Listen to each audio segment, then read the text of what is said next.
Hey Condor kids, it's Ranger Dan here, and we're back learning about the California condor. Today, we're going to learn about its giant wingspan. The California condor is an amazing bird, and it was endangered with just 22 left in the wild before the U.S. Fish and Wildlife Service and other partners like the Santa Barbara Zoo got together to help recover that species. And now there's over 500 in the world, and we still got a long ways to go, but we're making great progress. And one thing that's more exceptional than their story is their wings. That poster behind me shows a 9.5-foot wingspan of a California condor. It's huge, but it's hard to understand. So today, we're gonna make a model together so that we can see it right in front of us, how big that 9.5-foot wingspan is. So get some space, a lot of space, 10 pieces of paper, lined, blank, or with stuff on them, and get ready to build a California condor model for yourself. Let's check in with a wild California condor and see how big those great wings can really be.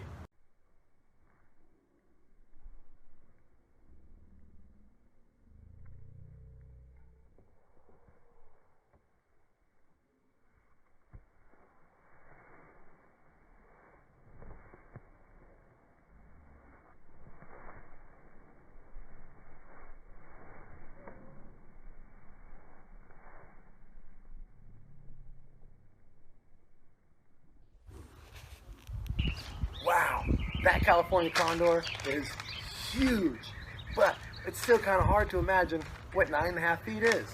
This is why we're going to build ourselves a model out of 10 pieces of paper stuck together long ways. It's so huge, I can't even reach both sides at the same time. Wow. So, go ahead and get your paper together, and if you want to, so you can carry it around like this, you can use some staples, tape, or glue, whatever you have, to try and connect them together. But if you don't, you can just put the 10 pieces of paper on the ground like I did yesterday.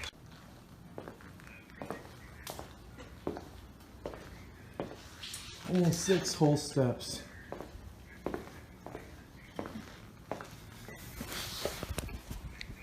So we can see, even if I stretch my arms out, I'm not as big as a California condor.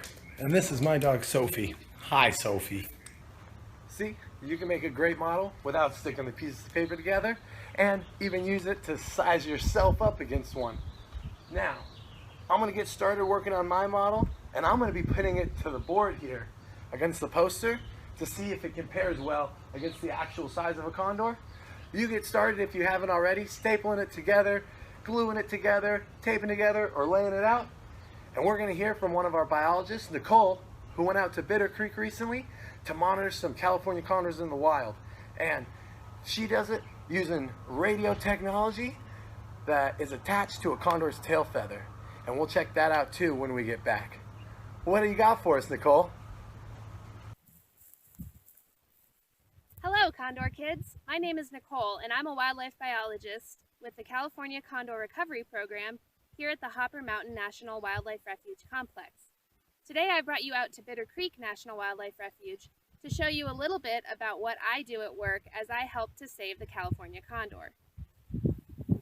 Each condor out here is tagged with a small radio transmitter. We use that to help us keep tabs on the overall population. If we know where the condors are, that helps us protect them. In order to do that, we use these tools. This funny looking thing that I'm holding is called a Yagi antenna, and what it's attached to is the receiver. When the birds fly around on the landscape, I can use this to pinpoint their location. And I'm going to show you what that looks like right now.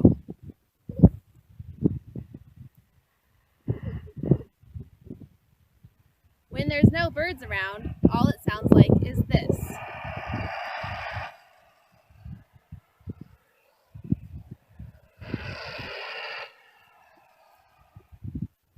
But as I scan through the frequencies, what I'm listening for is a loud beep.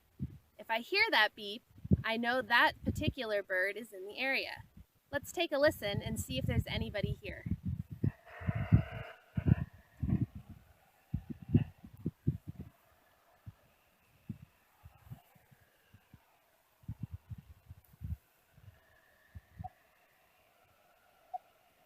Can you hear that?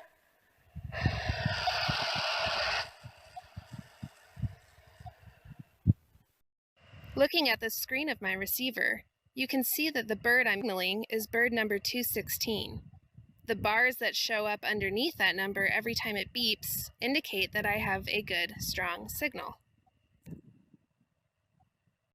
Wow, thanks Nicole. That was awesome. It's pretty rad that you get to go to such an amazing place and that's your job. And you get to protect condors in the process. She was using that yagging receiver to monitor condors that are wearing transmitters on a tail feather, which is what I have right here. See the antenna that comes off? Kind of like the antenna on your radio. That's how it's transmitting that signal, and she's hearing those beeps when it flies around and she points at it. It's amazing how they use these 9.5-foot wings. That's about 2 meters to soar through the air, and we monitor them with radio signals. So, the whole point of today was, what's 2 meters look like? What's 9.5 feet look like? How big is it really? Well, you can see I have my 1, 2, 3, 4, 5, 6, 7, 8, 9, 10 pieces of paper, and that's the size of a California condor. How big's your model in front of you? Kind of impressive, isn't it? I wonder if it's bigger than your couch, bigger than your mom and dad, bigger than your bed. Wonder what else it could be bigger than. One person asked me if a condor's wingspan was bigger than a giraffe's neck. I don't know, maybe you could find out the answer.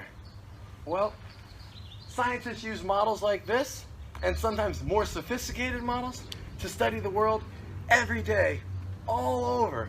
And now, you're a scientist too, you have your own model, and you can make all sorts of other models to continue studying the world around you.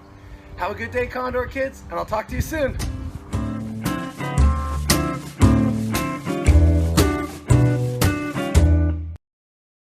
California condors are really big. So we dressed our little brother up like a condor to see how big they are. They're not bigger than the Mission. They're bigger than a four-wheel bicycle. They're bigger than a volleyball net at East Beach. I am Condor Boy. Don't miss the new California condors at the beautiful Santa Barbara Zoo. They're really big.